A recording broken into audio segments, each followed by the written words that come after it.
Hello and welcome to HT Auto. TVS Apache isn't exactly a new name in the market, and the RTR 200 4V is already one of the most reputed bikes in its class, and it has carved out a niche for itself in the last few years. And today we have its latest BS6 iteration with us. So let's find out how different this model really is and if it still stands out from everything else in its segment or not.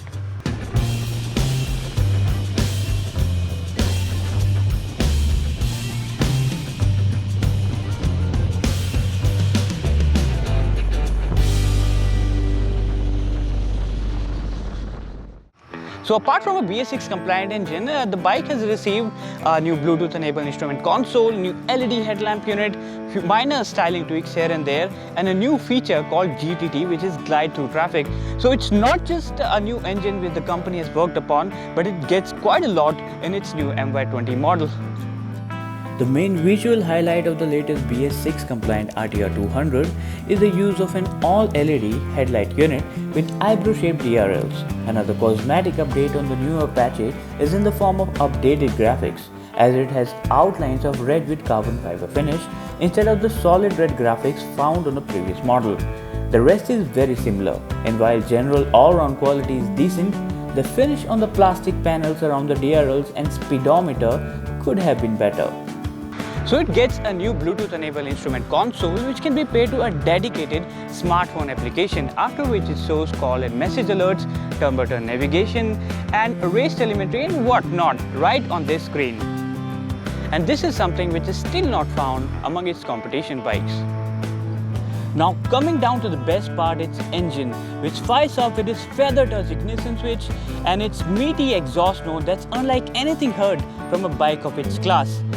Even with the BS6 update, its 197.8cc single-cylinder engine now churns out exactly the same 20.5 PS of maximum power, but the overall torque output has gone down slightly to 16.8 Nm.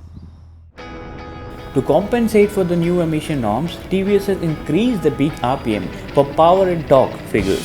Despite the change, there is no noticeable difference in its overall engine performance. It still has a punchy low end and manages to accelerate from 0 to 60 kmph in not more than 3.9 to 4 seconds.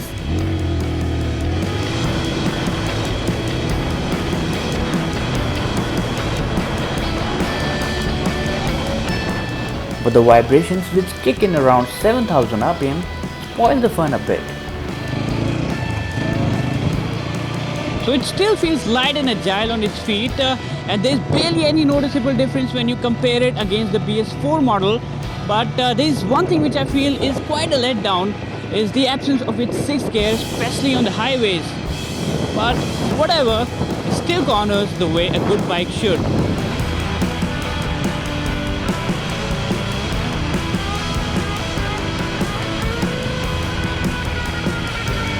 The KYB front fork and the rear Showa monoshock continue to deliver a supple but comfortable ride quality on the daily roads, while around the corners, the RTR 200 4V promises to keep the excitement levels up.